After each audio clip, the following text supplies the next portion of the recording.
Hello and welcome to the latest edition of The Run of the Race. I'm Mark Warwood. Before we look at the 9 races at Ascot last Saturday, let's have a little bit of a look at what happened in Melbourne. Of course, we had the 2 superstars from WA competing at Flemington, Fabergino and Superstorm. Fabergino, well, she won on her first visit to Victoria, minus 11.0 according to punting form. She had the fastest 4 to the 2 split. She has got 2 figures better than the minus 11. She did a minus 12.2, and in the Summer Scorcher, she did minus 13.3. But a very, very good first up performance there, and a good ride as well by Jordan Charles. Got the tempo just right. Superstorm, well, he was second in the Australian Guineas with a figure of minus 11.7. He had the fastest sectionals all the way home. It was a new personal best by 2 lengths on what he'd done here last time out in the Challenge Stakes. And looking at the breakdown of the race, it does appear that Alligator Blood that beat him did get a little bit of a breather in the middle of the race. Superstorm will now go towards the All-Star Mile. You'd think if he reproduces that form and maybe elevates again, he could certainly play a major part for Bob Peters and Team Williams. Race number 1 at Ascot on Saturday was a maiden. It was the Tab Touch West Speed Platinum Maiden over the 1600 metres, and it was won by Sky 5. The 600 here in the first by about a neck. Blitz Glory's up running second, going forward still but covering ground Trade Fair Express. Then came between horses Sky 5. Back on the inside, Peggy's Joy's come off the bridle. Now Diamond Trade's been able to work right around heels and get to the outside and is coming with a really good run at the top of the straight. Red Mill though has a kick by the 250 from Sky 5. Diamond Trade down the outside is opening up for Harvey. Diamond Trade, Sky 5. They've come together with 100 left to go. Sky 5 responding, gets the better of Diamond Trade, who can't do any better, and Sky 5 pulls away late. Sky 5 beat Diamond Trade with another 8th start for Sky 5 for Brett Pope and Jade McNaught. Had the fastest last 400 metres of the race, set a new personal best as well by almost the 6 lengths. You expect that when a horse comes from the provinces to town. The overall figure of plus 4.0, not going to break any land speed records, but did break the maiden. Looking at the file here, willing to forgive Diamond Trade, had blood in his mouth, did pass a vet's examination at the start and was pass fit to go around. Bumped at the start of the jump as well. Was keen in the middle of the race and came home with the fastest last 600. I think Diamond Trade can win one of these types of races. Blitz Glory is the forget horse. It didn't finish last, but was certainly the worst of the horses without legitimate excuses. And I think if you are going to follow a horse out of this race, it might be Black Ransom. Was last in the run off what was a pretty slow tempo. Fastest last 200, and I just think he's capable of winning one of these type of races in the next few weeks. Race number 2 at Ascot on Saturday was the John Beasley Leapling Birthday Maiden over 1200 metres, and it was a win for the Honeyman. A half a length over the Honeyman. Perfect Harmony over on the inside, travelling third. In a pocket though with Ginger Mac directly outside of her. Then 2 lengths behind the Miss Malibu Riding Hood fame. Mims Win patiently handled back in the field. Being followed by Time Starts now Lucy de Grey, and 8 lengths Nellie Zane at the top of the home straight. 350 to go. Turner now calling upon City Centre. The Honeyman 3/4 of a length away. They skip clear 2 lengths. Perfect Harmony into the open. Down the outside Mims Wins getting home too with a head full of steam. It's Mims Win wide out going up. City Centre the Honeyman. City Centre the Honeyman. Mims Win the Honeyman got the head in front in the middle. The Honeyman. The Honeyman has features in the files here at the run of the race in recent weeks, and I thought this horse would probably be looking for 1400 metres before it knocked down the door, but it did it over the 1200 on Saturday. I think the key was where it settled in the run. Settled in the first 3 for the first time in his career and got the job done with a rating of plus 5.1. Looking at the file, I'm forgiving Nellie Zane, made really heavy contact with the outside barrier gate on Saturday, lost heaps of ground and effectively had 0 chance in the run. Forgetting Lucy de Grey, this was the horse that was won in front of Nellie Zane, was one of 2 debutants in the race, settled last barring the horse that missed the start and didn't make a great deal of ground at all. I think the horse to follow out of this race might be Time Smarts Now. This is the other debutant that went around, had a loose tooth but was pass fit at the start, had decent late sectionals as well. I think this horse could probably win this type of race off those sectionals last time. Race number 3 at Ascot on Saturday was the Seppelt Wines Handicap over 1,000 metres. This was a very fast run race and it was won by Mervyn. Sterling Estate down near the rails, third, 3/4 of a length away, Just Act Natural. Around it, 3 deep, there is Plutocracy, followed by Chicks Pick, who's off the bridle. As a party's hard at work as Mervyn went for home, and he has dashed away coming around the bend. It's Mervyn in full flight by the 300. 6 clear from Caracappo, Sterling Estate, followed then by Just Act Natural. Chicks Pick and Plutocracy further back. It's Mervyn still with a handy lead. 100 from home, 4 in front of Plutocracy. Chicks Pick's getting out of the ground, so's Floyd. The post is coming. Mervyn's going to lead all the way. Mervyn scored from either Floyd or...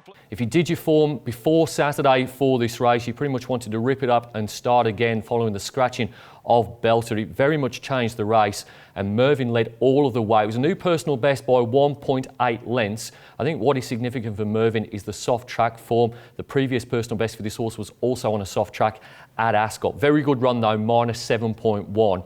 I am forgiving Plutocracy in this race. Did it really tough again, out wide. Fastest 4 to the 200 metres, and he was probably one of the horses that was hurt by the scratching of Belter because it took some of the speed out of the race. I'm forgetting Caracappo.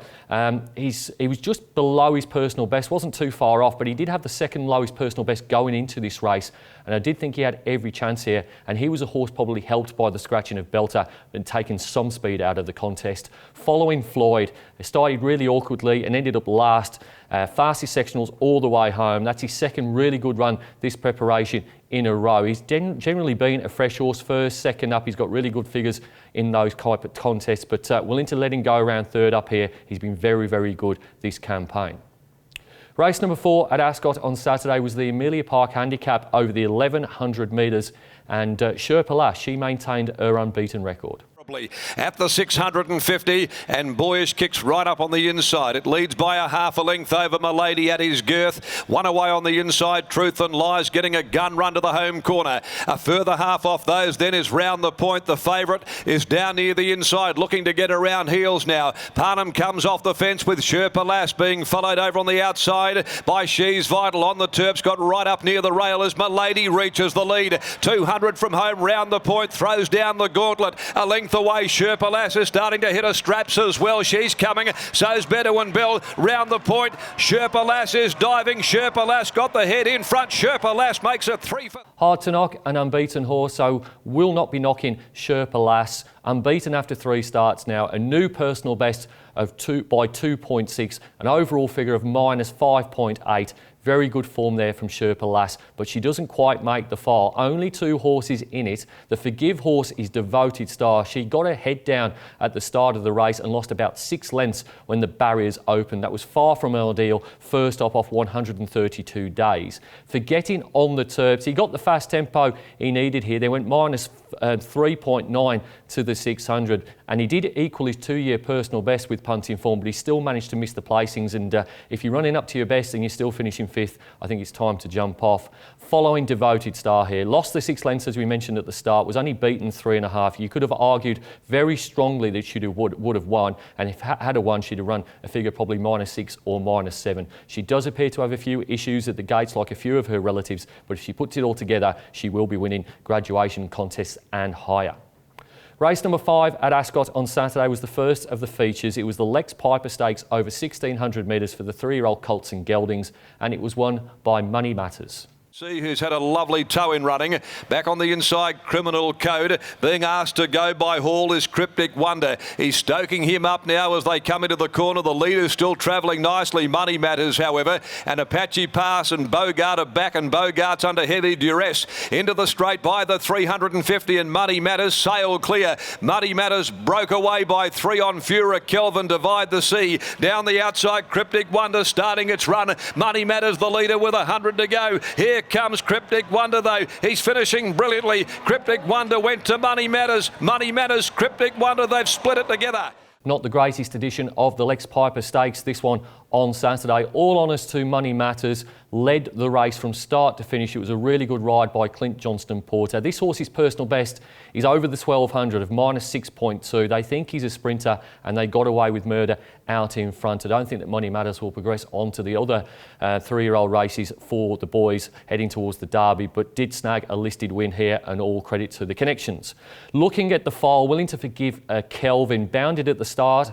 I was pretty keen in the run as well. I thought it was an okay first first up effort from a horse that's definitely heading towards the WA Derby for Jade McNaught and Fred Kersley. The Forget horse is Bogart, won a very, very slow race last time out. There was something like minus 30 lengths to the 600. He came home the fastest in that race. He did cop some interference on Saturday, but he's simply one of these gallopers that is overrated, mainly because of the colours he wears. Follow horse, token suggestion really here. It's Cryptic Wonder. Probably was beaten by the slow tempo on Saturday. Really not too sure where he heads to next. There was a lot of horses in this race that probably aren't going to go towards a derby. I don't think Cryptic Wonder is going to either. I think 1,600 metres is probably as far as he wants to go, but he was a little bit unlucky to win, not to win on Saturday rather. That wraps up the first segment of the run of the race. We'll take a quick break and then we'll be back with the quaddy legs.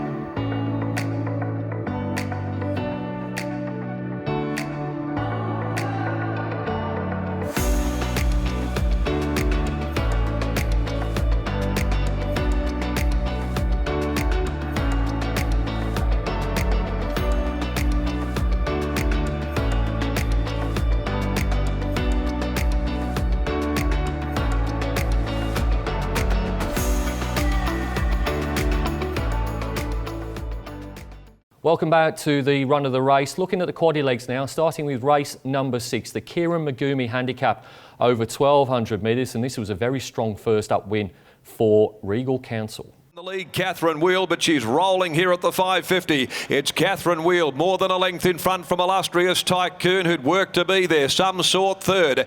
ATM is next over on the outside, wanting to hang and under pressure. In the middle, Captivated Point, Presenter Tie searching for a rails run, and Regal Council pulling around the heels of ATM is starting to run on. Catherine Wheel challenged by Illustrious Tycoon. Inside the 200, look at Regal Council, though, finishing over the top of them. It's Regal Council storming up down the outside. Cryptic Love runs on. It's Regal Council. Diving at it is Cryptic Love, but it's a great first up win by Regal. Dominant performance by Regal Council in the 66 plus. I think the key takeout from this was that Regal Council's personal best has been on a soft track. That was at Belmont, and this is the second time this horse has won fresh. Will go up in the weights, of course, next time. Probably has to try a harder race, having carried the top weight in a 66 plus.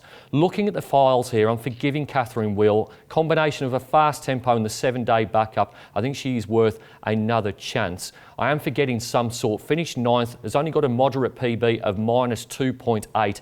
And she's a horse that does seem to need everything her own way. The only time she's won is when she's been leading. The follow horse, I'm sticking with the Illustrious Tycoon here. It was his third really good run back from what was a very lengthy spell. His figures have been minus 6.9, minus 3.9 and now minus 3.1. Now you could argue his ratings are on the slide, but he's done it tough in all 3 races. And I think if he finds the right race, whether it be this preparation or next, he's worth sticking with. Race number 7 at Ascot on Saturday was the Autumn Ascot Racing Carnival handicap over 1,800 metres, and it was a win for Ava Express. On the rails, Plead, the 5th Vignetto, ridden along, covering extra ground. Ava Express right behind those. Adornment's got a nice trail in running and about to pull 4 deep. Then Smart Fox, Aconite is on the move. Friar away, further back behind them. Majestic Man, Musical Art, Hyperspace. Impossible from back there with Star Oreo, but You Am I kicked away at the top of the home straight. Down to the 250, You Am I with a handy lead. Ava Express a length and a half away. Starting to knuckle to the task. Yule goes for the whip on You Am I. Ava Express trying to get square. You Am I in front. Ava Express draws level, hits the front now, Ava Express, and Ava Express beat You Am I.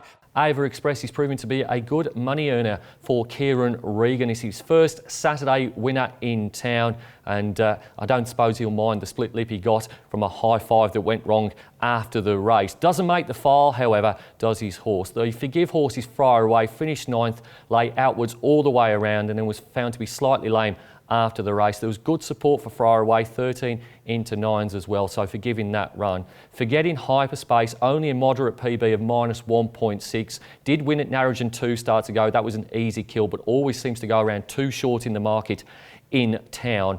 And the follow horse is Aconite. Fastest last 2, 6 and 800 metres. Drew a wide gate in a slowly run race. Has got a personal best of -8.7. That was over the same course and distance as Saturday's race. I think Aconite, with the right gate and the right tempo, can win in the not too distant future. Race number 8 at Ascot on Saturday was the second of the features. It was the Sweps Ascot 1,000 guineas over 1,800 metres, a listed race for the 3-year-old fillies, and it was won by Lonsdale Lady. There is Lonsdale Lady making all haste for the corner, a length and a half. Montalina, who's come off the steel. Kentucky Love likewise. Dark Mission ridden along on the outside. 1.5 Hula Hoops followed then on the outside, safe to make up. This leader's travelling beautifully coming around the corner. Naughty by Nature, Tuscan Queen well back in the field, but Lonsdale Lady booted away at the 250. Lonsdale Lady spread eagle them. Races 4 in front. Down the outside, Canvas, the roughies running on. So's Naughty by Nature. Lonsdale Lady, though, with a handy lead with 75 to go. Canvas runs to second, but it's Lonsdale Lady. What a great day for Jimmy Anderson. A winner at... What a day for the colours of Jim and Trish Anderson. They won at Flemington with Fabergino, and then they took out the listed race for the girls at Ascot. Lonsdale Lady, a first black type win for Kira McDonough, who's been well supported by the connections as well. Doesn't make the file. The Forgive horse is Tuscan Queen, was bumped 1,100 metres from home and then held up for the majority of the straight. This horse went round as a favourite in a Group 1 race back in December. Do not write her off. She had a Forgive run on Saturday. Forgetting Montalina, she's another Darren McAuliffe trained runner that simply goes around too short in the betting in these city races. And the follow horse, well, I think you could follow a few out of this race. Tuscan Queen, Naughty by Nature, but I'm going to pick on Cambist. She was wide all of the way. She had the fastest sectionals. She had a new personal best of by nearly a length. And quite simply, she goes around too long in the market because of her connections. They have really stuck with her, the trainers and the jockeys here. -3.4 is a very, very good rating. She came home so strongly you'd expect the distance next time out will suit. She is worth sticking with because she'll offer value in the market. Race number 9 at Ascot on Saturday was the final race. It was the Crown Towers handicap over 1,400 metres, and it was the end of a long winning drought for Yerdadi. Back on the inside is Mystery Miss ahead of Maribel. Dacio is out wider on the course. Even deeper then taking off is Frio, and back there relegated to last is Festival Miss. 6 lengths covered the field at the 400. About to set sail for home, and Aldelar goes up to eyeball Yerdadi. They're together stride for stride. 2 lengths spilling over. Sophie Song about to get into the clear. Further back is Laurentinio as Aldelar goes up again. Tess Yerdadi with Sophie Song keeping coming on the outside. Yerdadi fights back. Yerdadi's regained the lead from Aldelar. Now Sophie Song diving. Sophie Song, Yerdadi just held on. Yerdadi has been a nightmare to place for Justine Erklins ever since he won that $100,000 race at Belmont Park. I think the key on Saturday was the claim for Christy Bennett. 3 kilo claims, equivalent to 6 points, got his rating down effectively to 79. He's probably going to go back up in the ratings now. I don't know whether the claim's going to help him next start, but being on speed here, down to 79 as an official rating, got the job done. Forgiving Festival Miss, finished 4th, was pretty keen in the run, held up for the first half of the straight, and did post the fastest sectionals in spite of those traffic issues. I'm forgetting Spilling Over. It's only got a personal best of -2.8. That's only really moderate now when we're talking about 72 plus handicaps. Settled 4th on Saturday. I think it is quite significant that the first 3 home were the first 3 in running. It was an on-pace favoured race. And then the follow horse is Mystery Miss. Good run, I thought, first up off 224 days. Second fastest sectionals, and her PB of -8.8 was at Belmont over the 1,600 metres, so a little bit further. If she can bounce back to that form, I know she's had plenty of issues, she's well capable of winning the 72 plus grade. Well, let's have a look at the day in its totality. It was the Lex Piper Stakes and Ascot 1,000 Guineas day, and the best overall rating, well, it was in the fast run 1,000 metre contest. It was won by Mervyn, -7.1, and also the best class performance of the day, -5.1. High rating race, quality race early on the card. Looking at the fastest closing sectionals, comes out of the same race as well, and it all belongs to Floyd. He was the fastest last 2, 4 and 600 metres. Stick with him. He is going really, really well. It's the time to take our second break on the run of the race. After that, we'll have a look at PR Tipstar. Better your betting experience with Tab Touch. Watch Sky Racing and race replays on the go. Get free Giddy Up premium form. Access your winnings faster with past the post payouts. And keep your winnings if there's a protest. Better your betting experience with Tab Touch. You know the score. Stay in control. Gamble responsibly. Welcome back to the final section of the run of the race. Time to look at the tipping competition here. PR Tipstar 2020 Ascot Summer and Autumn. We're up to round number 6, and on Saturday, here is the best possible score you could have got. You could have got 2,406 points. There's a few big price winners there. Sky 5, Mervyn, Darty, but you needed your big bet on Lonsdale Lady in the 1,000 guineas. Paid $13.60 and $3.20 the place, and you needed to get that. And in order to get 2,406 points. The winner on the day was Gavin Wilkin, Wilco 2019. Congratulations, Gavin. You didn't get anything like 2,400 points. You had 1,229. You had Darty, you had your big bet on her. You also found Regal Council and a fair few placed horses as well, including UMI and Divide the Sea. So congratulations to Gavin. He wins the weekly prize. And let's have a look at the overall leaderboard now. We're 1/3 of the way through the competition. 6 rounds down, 12 rounds to go, and the leader is Dave Brady, 4312.0. You lead from Jono 1723 and Honey Bear 665, but still plenty of time to get involved. The next race meeting, of course, is the 7th of March. It's the International Women's Day meeting here at Ascot Racecourse. It's going to be a female theme throughout the day, but the major race, well, it's for the 2-year-olds. It's the Supremacy Stakes. Let's have a look at the last 3 editions. And to a mighty roar from the crowd, they're racing. He's got his finger on the trigger at the 400 mark. He quickly moved a length and a half. Now the sparks are flying. He makes it 2 Perth Cups. It's history at Ascot. The runs are coming for Keeper Keen. Velvet Vixen down on the inside. Winding up down the middle, though, is the Sebring filly, See Annie. And she's coming with a wet sail at the 150. And look at See Annie. She stormed up, grabbed the lead from Keeper Keen. She's pulling away. A great victory in the Supremacy Stakes first up. See Annie pulled away to beat Keeper Keen. South Check was...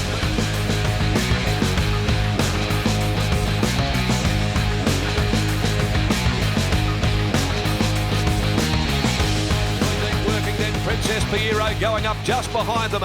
Lady Cosmology called upon, tackled by Agent Pippa. Here comes Princess Piero around their heels, but Lady Cosmology found at the 100 mark. She shook off Agent Pippa, Princess Piero, and the debutante comes away to give Simon Miller another Supremacy win and a great debut, Lady Cosmology.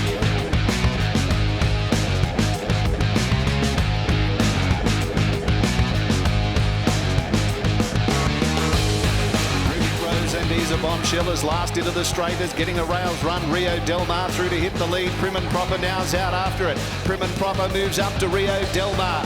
Beethoven's up to 3rd. Prim and Proper, Rio Del Mar trying to fight back. Prim and Proper, Rio Del Mar stride for stride. It's Prim and Proper. Prim and Proper, I think, just from Rio Del Mar.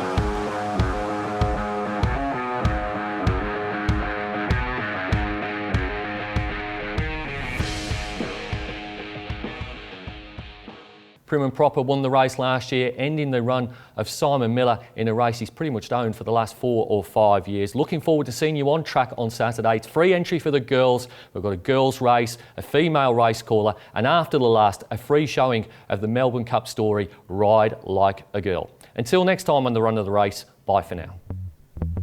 He makes her bid for a little piece of history.